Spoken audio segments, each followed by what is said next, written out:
बहू, तुमने सब्जी में अजवाइन क्यों डाल दिया? तुम जानती हो ना, मुझे इससे एलर्जी होती है। माफ कर दीजिए मम्मी जी, मुझे तो पता ही नहीं था। निधि, जल्दी से जाकर मम्मी के लिए पानी लेकर आओ। अरे नहीं नहीं जीजू, आंटी जी की एलर्जी पानी से नहीं बल्कि शहद से दूर हो जाएगी। 1 मिनट रुकिए। अंजलि दौड़ कर जाती है और शहद लेकर आती है। लेकिन तुम्हें इसके बारे में कैसे पता? बस ऐसे ही। आंटी जी ये लीजिए, जल्दी से 1 चम्मच शहद खा लीजिए। अब देखिए थोड़ी देर में आप ठीक हो जाएंगी।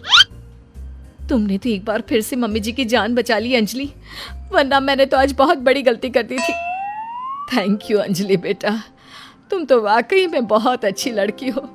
सबकी मदद भी करती हो और तुम्हें तो कितनी अच्छी नॉलेज है कि एलर्जी होने पर क्या खाना चाहिए। वाकई में तुम बहुत इंटेलिजेंट लड़की हो Anjali. Thank you so much. कुछ दिनों के बाद, भाभी मुझे ऑफिस के लिए देर हो रही है। मेरी एक फाइल है, जरा आप उठाकर रख देना। मैं शाम को आकर आपसे वापस मांग लूंगा। और जरा ध्यान से रखना, बहुत इंपॉर्टेंट फाइल है। ठीक है अमित, मैं आपकी फाइल अच्छे से संभाल कर रखूंगी। अमित के जाने के बाद, देखो अंजलि, ये अमित के ऑफिस की एक बहुत इंपॉर्टेंट फाइल है। मैं जानबूझकर इसे कहीं पर छिपा दूंगी और तुम्हें बता दूंगी कि ये फाइल कहाँ रखी है। बस जैसे ही वो मुझसे फाइल ढूंढने के लिए कहेगा, तुम फाइल झटपट ढूंढ कर ले आना और उसे दे देना।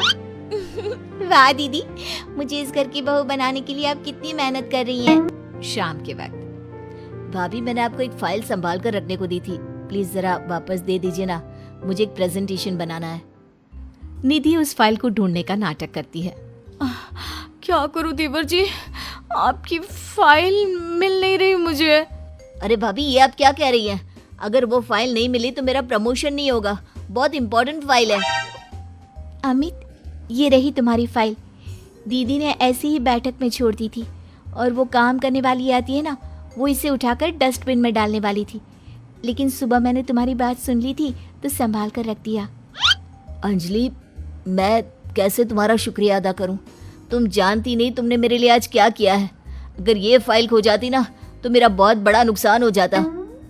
देवर जी, मैं तो आपसे पहले से कह रही थी, मेरी बहन अंजलि बहुत अच्छी है। वाकई में बहुत समझदार और इंटेलिजेंट लड़की हो तुम। हमारे फैमिली के लिए कितना कुछ कर रही हो। पहले मम्मी को बचा लिया और आज मेरी फाइल। अगले दिन, मुझे लगता है कि अमित भी अंजलि को धीरे धीरे पसंद करने लगा है। तुमने फिर से वही कहानी कहना शुरू कर दिया। मैंने कहा ना, अंजलि की शादी अमित से हम नहीं करवाना चाहते। देखो बेटा, तुम्हारी बहन बहुत अच्छी है, लेकिन फिर भी मैं अमित के लिए किसी दूसरे घर की लड़की लाना चाहती हूँ। एक ही घर की 2 लड़कियां मुझे अपनी बहू बनाकर नहीं लानी। मम्मी जी, मेरी बहन ने आपके लिए इतना कुछ किया और फिर भी आप उसके साथ ऐसा कर रही हैं। तुम गलत समझ रही हो निधि। ये बात तो हम लोगों ने तुम्हें पहले ही कह दी थी। तुम्हारी कोशिशें बेकार है। ऐसा कुछ नहीं होने वाला निधि। देखा दीदी, तुम्हारे सब कुछ करने के बाद भी तुम्हारे ससुराल वाले मुझे इस घर की बहू बनाने के लिए तैयार नहीं है। लगता है अब एक आखिरी खेल खेलना पड़ेगा और देखना, उसके बाद सब ठीक हो जाएगा।